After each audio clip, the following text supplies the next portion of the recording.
नमस्कार, भारत लाइव ही देख रहे हैं आप। बिहार में बहुप्रतीक्षित मंत्रिमंडल का विस्तार तो हो गया, लेकिन मंत्रिमंडल का विस्तार जो है जिन समीकरणों को साधने के लिए हुआ उन समीकरणों को शायद नहीं साध पा रही है। ये बातें हम इसलिए भी कह रहे हैं क्योंकि ये एक बड़ी बात होती है जब भी कोई मंत्रिमंडल का विस्तार होता है या फिर कोई नई चीज़ों का गठन होता है किसी भी दल में, किसी भी खेमे में, तो इस बात का खासा ध्यान रखा जाता है कि जो चीज़ें जो हो ऐसी हो कि जिससे सभी लोग खुश हो। लेकिन मंत्रिमंडल का जो विस्तार हुआ है जिसमें एनडीए के ही घटक दल के लोग और जो कदावर नेता है जो एनडीए को सींचते हैं, फलाते हैं, फुलाते हैं, वो सभी लोग जो हैं खुश नहीं नजर आ रहे। और सबसे बड़ा जो फैक्टर है, हम बात कर रहे हैं एनडीए के जो घटक दल हैं उनकी। बिहार विधानसभा चुनाव के दौरान जो समीकरण बने थे आपको बिल्कुल याद होगा, उसमें एनडीए में 4 दल जो है घटक दल के रूप में आए थे, जिसमें से भाजपा सबसे प्रमुख पार्टी में थी, जदयू थी, भाजपा थी और जीतन राम मांझी की पार्टी हम और मुकेश सहनी की पार्टी वीआईपी विकासशील इंसान पार्टी जो है यहाँ पे मौजूद थी एनडीए खेमा में। और इन सभी लोगों ने मिलकर के चुनाव लड़ा था और प्रदर्शन किया और बेहतर प्रदर्शन के साथ सरकार भी बनाई।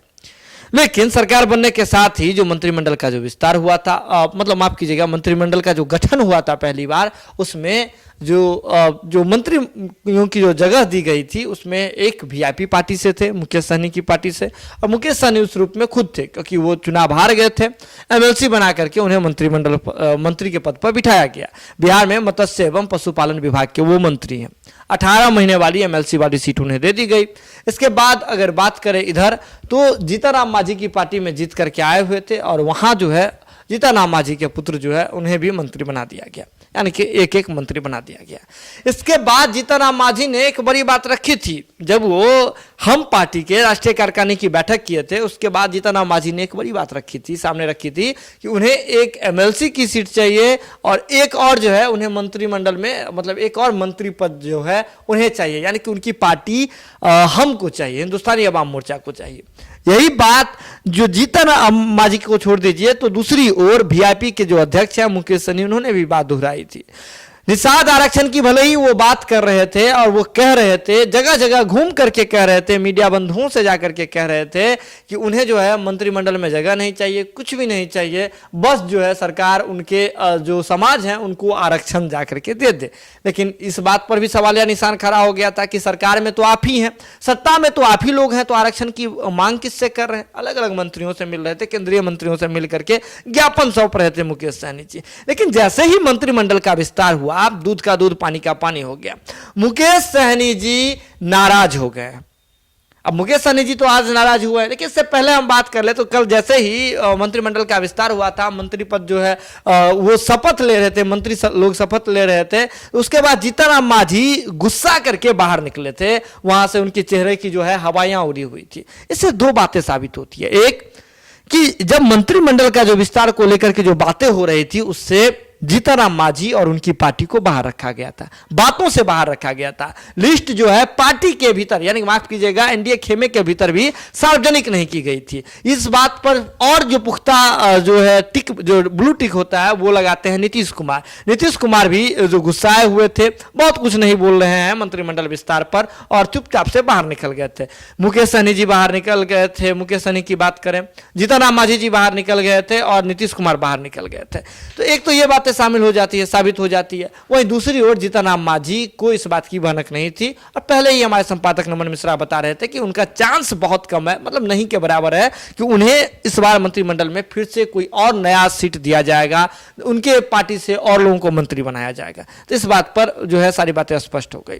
लेकिन अब जो बात करें मुकेश सहनी जी की, जो लगातार कह रहे थे कि बस जो है सरकार उनके समाज को आरक्षण दे दे और उन्हें कुछ भी नहीं चाहिए। लेकिन जैसे ही मंत्रिमंडल का विस्तार हुआ तो साहब की जो है हवाइयां उड़ गई और उन सभी बातों को छोड़ करके मुकेश सहनी जी नाराज हो गए हैं और नाराज हो करके अब जो है वो सीधे पहुंच गए हैं, कहां? दिल्ली जा रहे हैं।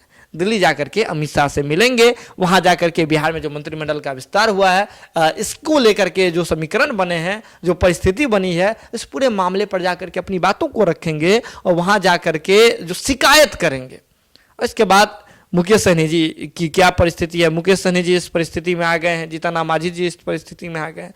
वही तो याद कर लीजिए, जो हम बात कर रहे हैं महागठबंधन के मुखिया के रूप में हम तेजस्वी यादव जी का नाम लेना चाहेंगे।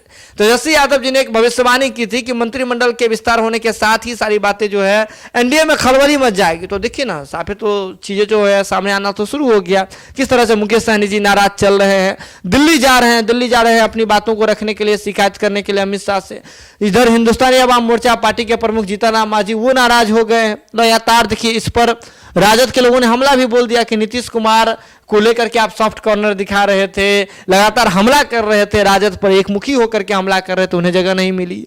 नीतीश कुमार के जो समूह है जदयू की बात करें तो उसमें देखिए नीरज कुमार जो प्रवक्ता है राजद पर एक मुखी होकर के जो है हमला कर रहे थे, उन्हें भी जो है जगह नहीं मिली। तो कुल मिलाकर के तेजस्वी यादव की बातें जो है सच साबित होती हुई दिख रही है। तेजस्वी यादव ने जो भविष्यवाणी की थी कि जैसे ही बिहार में मंत्रिमंडल का विस्तार होगा उसके साथ ही राजद, माफ कीजिएगा, एनडीए में आपसी कलह की शुरुआत हो जाएगी।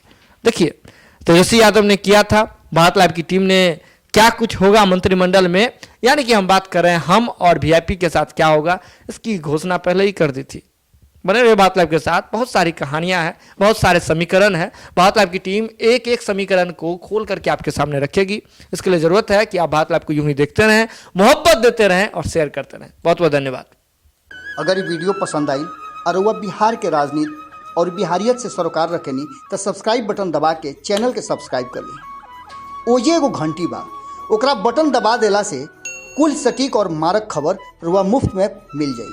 अगर रुआ पत्रकारिता के हमनी के नया प्रयोग में सहयोग कर चाहतानी तो ज्वाइन बटन दबा दी। पेटीएम नंबर नोट कर ली 9386816700। धन्यवाद।